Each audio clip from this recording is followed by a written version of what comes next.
Hello students, myself Suresh VS. Welcome back to my channel. Let us continue grammar session. So today we are going to learn about past perfect tense. Past perfect tense. Past perfect tense. We learn about the uses, the structure of past perfect tense, how to frame negative sentence in past perfect tense, also how to frame questions. Okay, so first of all let us see the structure. What is the structure of past perfect tense? So subject, first of all what will come? Subject आएगा सबसे पहला, and thereafter helping verb used in past perfect tense is had. Subject के बाद में आएंगे had. एक एक helping verb use होते हैं वो had है. And afterwards verb third form, that means past participle form of the verb. Present perfect में, पास्ट परफेक्ट में और फ्यूचर परफेक्ट में हमेशा वर्ब कौन सा यूज करना? Third form of the verb, that is past participle form of the verb plus object. Okay, this is the structure of past perfect tense. Clear? Now let us frame a sentence. एक sentence frame करते हैं. तो ये subject का place में let us take any verb, sorry any noun, noun और pronoun. For example he, हमने एक प्रोनाउन सब्जेक्ट को रूप में ले लिया. उसके बाद में ऑफकोर्स क्या यूज करना है? हैड. He had. कोई भी फर्स्ट पर्सन हो, सेकंड पर्सन हो, थर्ड पर्सन, कोई भी पर्सन हो, सिंगुलर और प्लूरल हो, कौन सा भी नाउन हो, एक ही हेल्पिंग वर्ब यूज करेगा, oh had. Okay, it's definite. उसके बाद में यूज करना verb. So let us take one verb. For example do.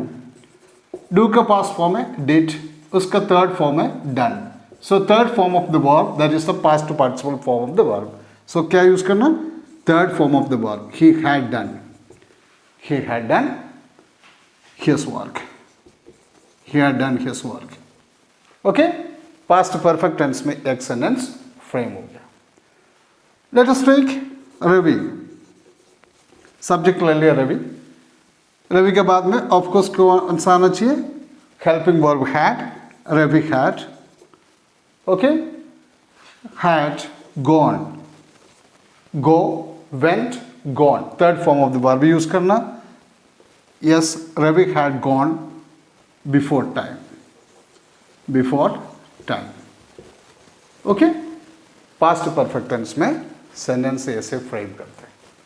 Now कैसे उसको नेगेटिव सेंटेंस फ्रेम करेंगे?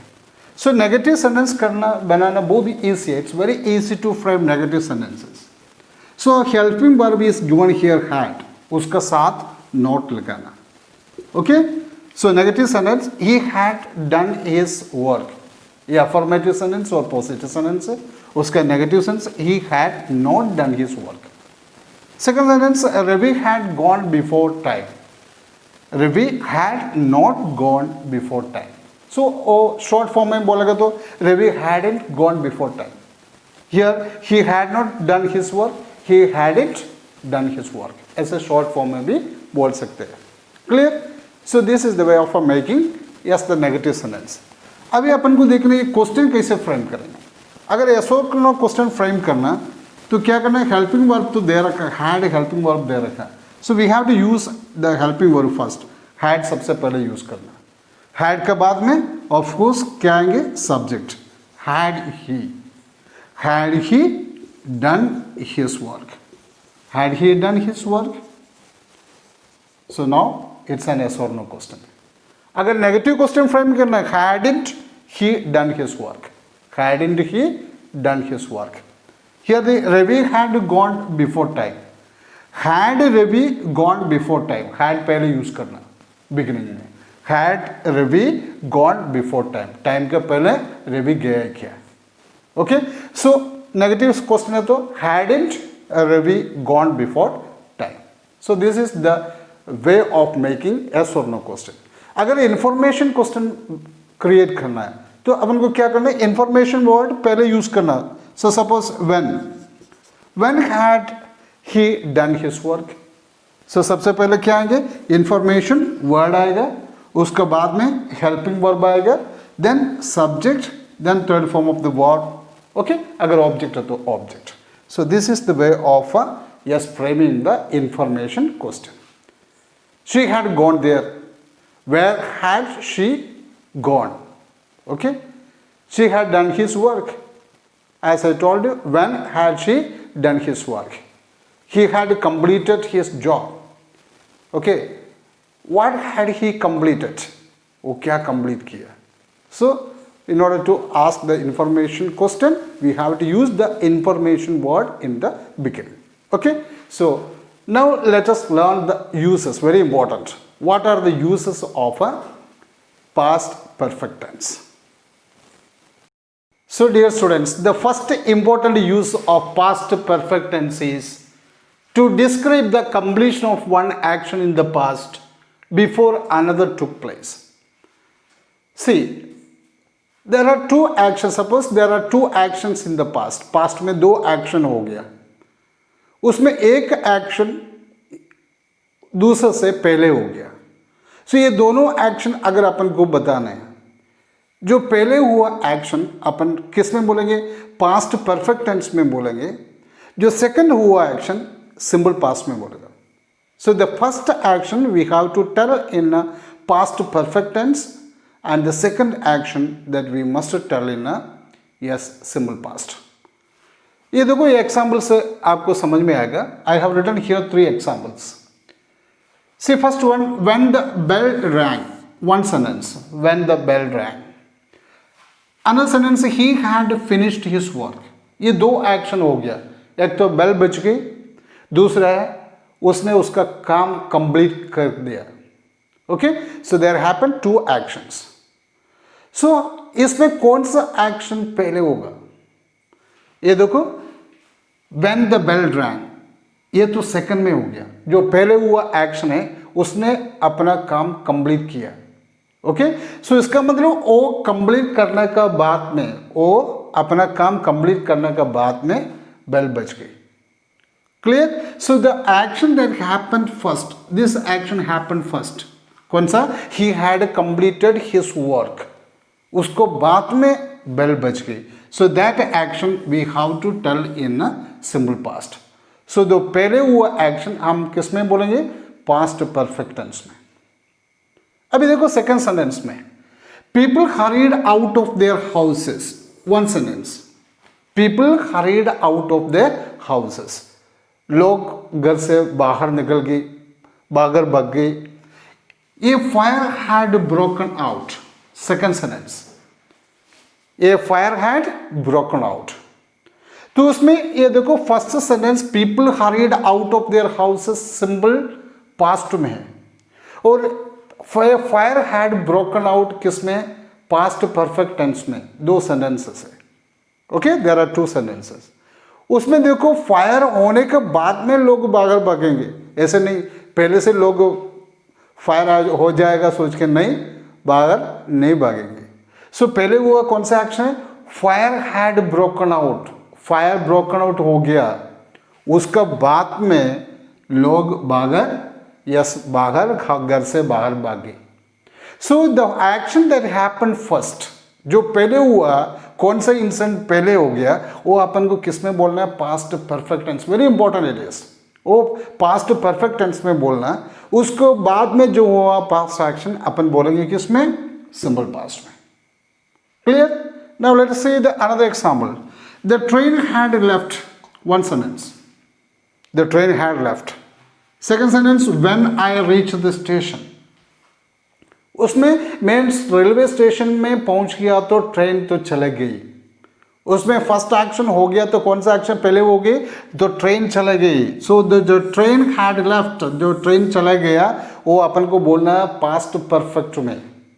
उसके बाद में मैं यस रेलवे स्टेशन पहुंच गया, सेकेंड एक्शन है, पास्ट का सेकेंड एक्शन है, that we have to tell in simple past. So when I reach the station. I hope you clearly understood. So the uses is describe the completion of one action in the past before another took place.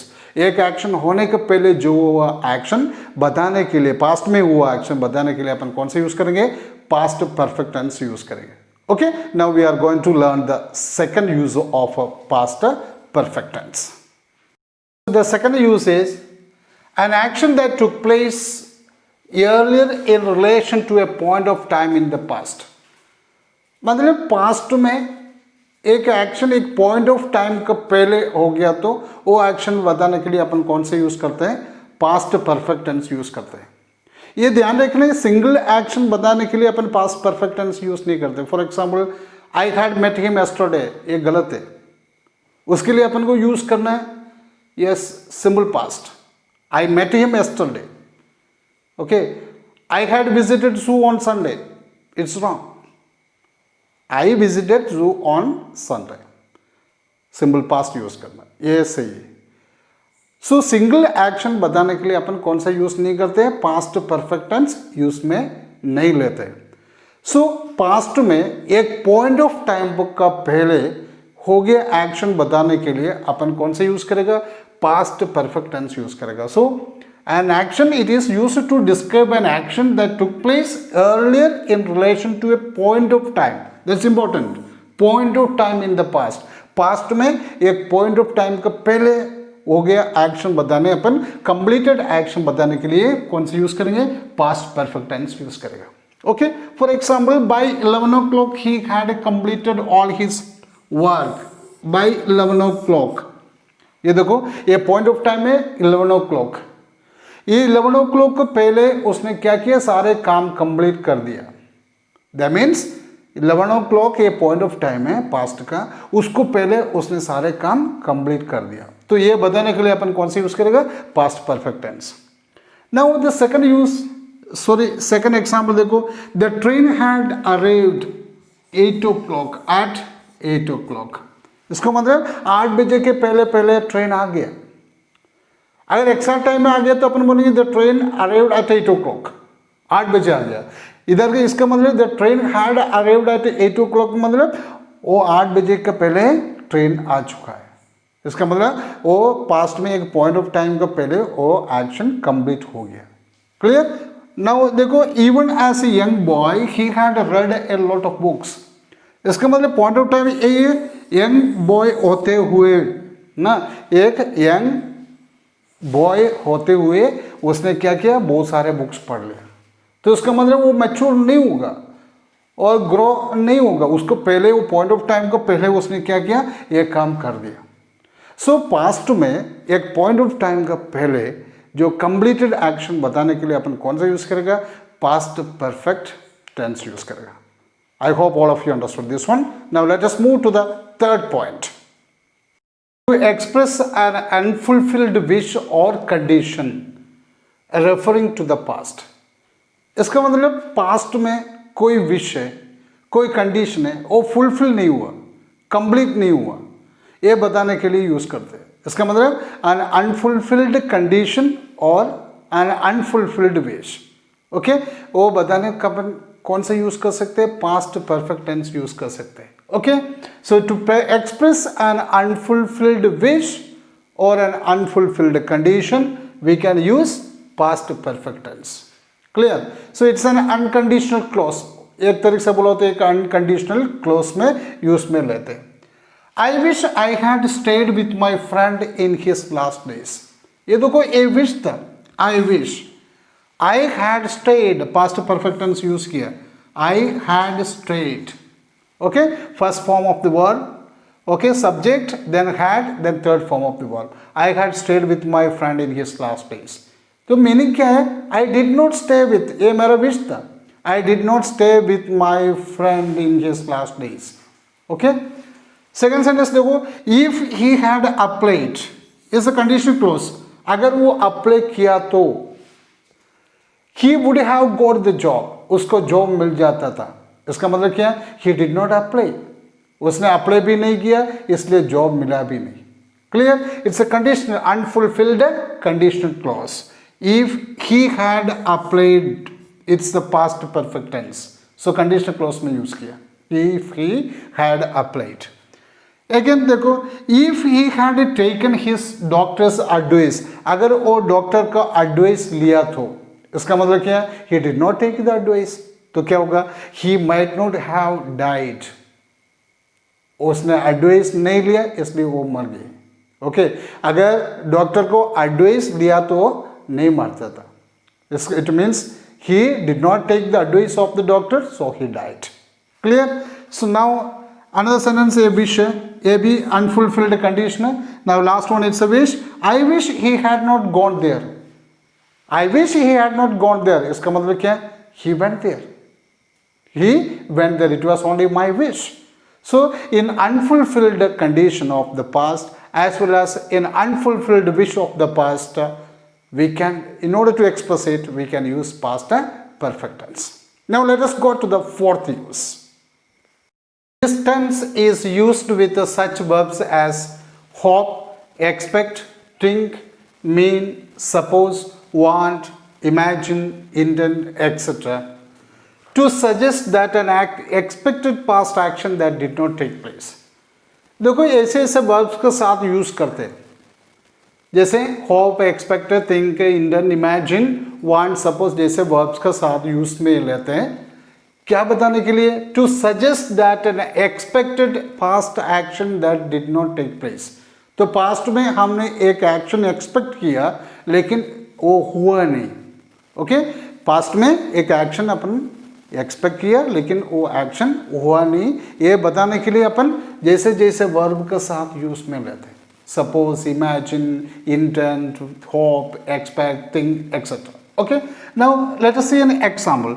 I had thought that the people here would be very useful.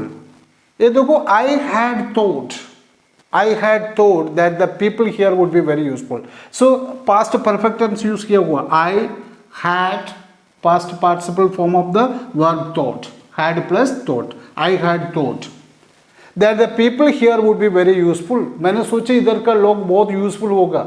या meaning क्या है? The people were not useful. They were not useful. मतलब ये इधर का लोग useful नहीं है. We had hoped that the most of the guests would come. हमने सोचा था बहुत सारे गेस्ट आ जाएंगे. इसका मतलब क्या? The guests did not come. बहुत सारे गेस्ट आए नहीं. We had hoped. Past perfect tense use किया. We had hoped. Okay, so the word use किया hope. Here use किया thought. He had supposed that all his colleagues would support him. उससे सोचा उनका सारे colleagues उसको support करेंगे. इसका मतलब क्या? His colleagues did not support him. Okay, so a past expected action था लेकिन expect किया लेकिन ऐसे हुआ नहीं past में. So ऐसे एक्शन बताने अपन कौन सा यूज करेंगे? पास्ट परफेक्ट टेंस यूज में लेते हैं. Dear students, I hope all of you understood this very well. So please like and subscribe my channel. Thank you for watching it. Thank you very much.